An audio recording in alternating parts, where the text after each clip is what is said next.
விஜய் சேதுபதி அவங்களுடைய மகனான சூர்யா சேதுபதி இவங்களுக்கு பார்த்தீங்கன்னா முதல் படமே பார்த்தீங்கன்னா ஹீரோவா நடிச்சிருக்காங்க. ஸோ அத பத்தி இந்த ஒரு வீடியோல பார்க்க போறோம். அது மட்டும் இல்ல, இந்த படத்தோட டைரக்டர் பல விஷயங்கள சொல்லியிருக்காரு. அது மட்டும் இல்ல, விஜய் சேதுபதி அவங்களுடைய மகன் குறித்து இந்த படத்த அவங்க எப்படிலாம் ஹீரோவா நடிச்சுக்கிட்டு வராங்க. அது எல்லாத்தையும் நான் இந்த ஒரு வீடியோல சொல்றேன்னு இருக்கேன். மறக்காம நம்ம சேனலுக்கு புதுசா வந்தா சப்ஸ்கிரைப் பண்ணி வச்சுட்டு வீடியோக்கு லைக்க குடுத்துட்டு உங்க ஃப்ரெண்ட்ஸ்க்கெல்லாம் ஷேர் பண்ணிட்டாங்க. வீடியோக்குள்ள போகலாம்.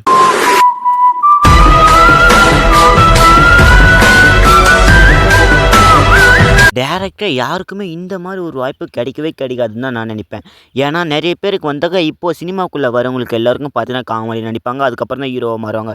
இப்போ பார்த்தீங்கன்னா இவங்களுக்கு என்ட்ரி ஆன முதல் படமே பார்த்தீங்கன்னா ஹீரோவாக நடிச்சிருக்காங்க. இவங்களுடைய முதல் படம் ஃபீனிக்ஸ் வேர்ன் இந்த ஒரு படத்தில் தான் இவங்க ஹீரோவாக நடிச்சுக்கிட்டு வராங்க, சூர்யா சேதுபதி. இவங்கள குறித்து பார்த்தீங்கன்னா இவங்களுடைய அப்பாவான விஜய் சேதுபதி பல விஷயத்தில் பார்த்தீங்கன்னா சொல்லியிருப்பாங்க. இப்போ பார்த்தீங்கன்னா ரீசெண்டாக இந்த படத்தோட டெய்லர் பார்த்தீங்கன்னா ரிலீஸ் ஆயிருக்கு. அதை பற்றியும் பார்க்கணும்ல. இந்த படத்தில் மெயின் ரோல் யாரெல்லாம் பண்ணியிருக்காங்கன்னு நான் உங்களுக்கு சொல்கிறேன். அனல் அரசி அவங்களுடைய முதல் படமாக இது இருக்க போகுது.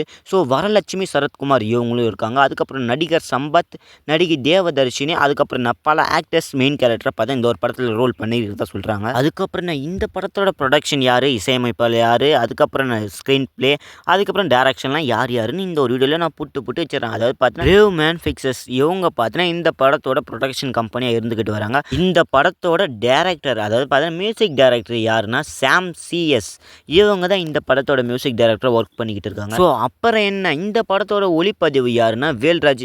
இவங்களோட ஆக்ஷன் பின்னணியில் தான் இந்த ஒரு படம் பார்த்தா உருவாக்கிட்டு இருக்கு. இந்த படம் எப்போ ரிலீஸ் ஆக போகுதுன்னா மக்கள் மத்தியில் பல வரவேற்பு பார்த்தா பெற்றிருக்கும். இது பார்த்தீங்கன்னா ஜூலை 4ஆம் தேதி, நாளை மறுநாள் பார்த்தா இது ரிலீஸ் ஆகலான்னு நான் நினைக்கிறேன். ஏன்னா ஜூலை 2 இன்னைக்கு. நாளன்னைக்கு ரிலீஸ் ஆகலான்னு பார்த்தீங்கன்னா சொல்லியிருக்காங்க. சரி, இந்த படத்தை நினைச்சு நீங்க என்ன சொல்ல போறீங்கன்னு மறக்காம கமெண்ட்ல சொல்றேங்க. இந்த ஒரு படத்துக்கு பயங்கரமான சம்பவம் கொடுக்கலான்னு ஆடியன்ஸ் இருப்பாங்க. ஏன்னா இந்த படம் மட்டும் நல்லா இல்லைன்னா இந்த படத்தோட டைரக்டர் அவங்க என்ன சொல்லியிருக்காங்கன்னா, என் ஃபோன் நம்பரை கூட தரேன், நீங்கள் ஃபோன் பண்ணி திட்டுங்க. இந்த படம் நல்லா இல்லைன்னா, அதாவது பார்த்தீங்கன்னா சூர்யா சேதுபதி வச்சு எடுத்த இந்த ஒரு படம் நல்லா இல்லைன்னா நீங்கள் என் அட்ரஸை தரேன், ஃபோன் நம்பர் சொல்கிறேன், என்ன நீங்கள் என்ன ஒன்றாலும் கேட்கலாம். அந்த படம் தான் ஃபீனிக்ஸ் அப்படி சொல்லியிருப்பார். இந்த படத்தோட டைரக்டர் தான் சிவா அவர்கள். இந்த ஒரு படத்தை யார் தயாரிச்சுக்கிட்டு வராங்கன்னா அனல் அரசு இவங்களுடைய டைரக்ஷனில் இந்த ஒரு படம் பார்த்தீங்கன்னா வந்திருக்கு.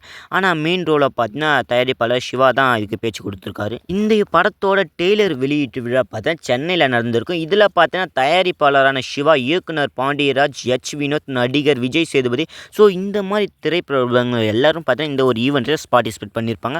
அது மட்டும் இல்லை, நிறைய பேர் பார்த்தா இந்த ஒரு ஈவெண்ட்டில் பேசியிருப்பாங்க. அதில் தான் சிவா அவங்க பார்த்தீங்கன்னா இந்த மாதிரிலாம் சொல்லியிருப்பாங்க. இந்த படம் நல்லா இல்லைனா என்ன நீங்கள் ஃபோன் பண்ணி வேணும் திட்டலாம், எங்கள் அட்ரஸும் தரணாங்க, வீட்டாண்ட வந்து கூட திட்டலான்னு பார்த்தீங்கன்னா பல விஷயங்களை பார்த்தீங்கன்னா அவங்க சொல்லியிருப்பாங்க ஸ்டேஜில். சிவா அவங்க எடுத்த படங்களில் இந்த படம் ஃபீனிக்ஸ் இந்த ஒரு படம் பார்த்தீங்கன்னா டாப் 10 வரதுக்கு நிறைய வாய்ப்பு இருக்குன்னு பார்த்தீங்கன்னா இவங்க சொல்லியிருப்பாங்க. அவங்களுடைய அப்பாவான சூர்யா சேதுபதி, அவங்களுடைய அப்பாவான விஜய் சேதுபதி பார்த்தீங்கன்னா பல விஷயங்களை பார்த்தீங்கன்னா சொல்லியிருப்பாங்க ஸ்டேஜில். படம் பண்ண போகும்போது பார்த்தீங்கன்னா வர சொல்ல பார்த்தீங்கன்னா ரொம்பவும் டயர்டாக வருதான். இவங்க கேட்பாங்களாம் அடிக்கடி, படம் எப்படிப்பா போய்கிட்டுருன்னு கேட்பாங்களா. நார்மலாக தான் போய்கிட்டு இருக்கு, நல்லா தான் பண்ணிக்கிட்டு வரேன்னு பார்த்தீங்கன்னா சொல்லுவாங்க. பெருசாக ஒன்றும் இன்ட்ரெஸ்ட் காட்டுற மாதிரி தெரியல. ஆனாலும் இந்த படம் எப்படி அமைய போகுதுன்னா, முதல் படம் ஹீரோவாக நடிச்சிருக்காங்க. ஆனாலும் எப்படி நடக்க போகுதுன்னு தான் தெரியல. சரி, இந்த ஒரு வீடியோ இருந்துச்சு நீங்கள் சொல்ல போகிறீங்க மறக்காம கமெண்ட் சொல்லிட்டு வீடியோ பிடிச்ச லைக் கொடுத்துட்டு உங்கள் ஃப்ரெண்ட்ஸ் எல்லாம் ஷேர் பண்ணி டெக்ஸ்ட் சப்ஸ்கிரைப் பண்ணி வச்சுங்க. அடுத்த வீடியோவில் சந்திக்கலாம்.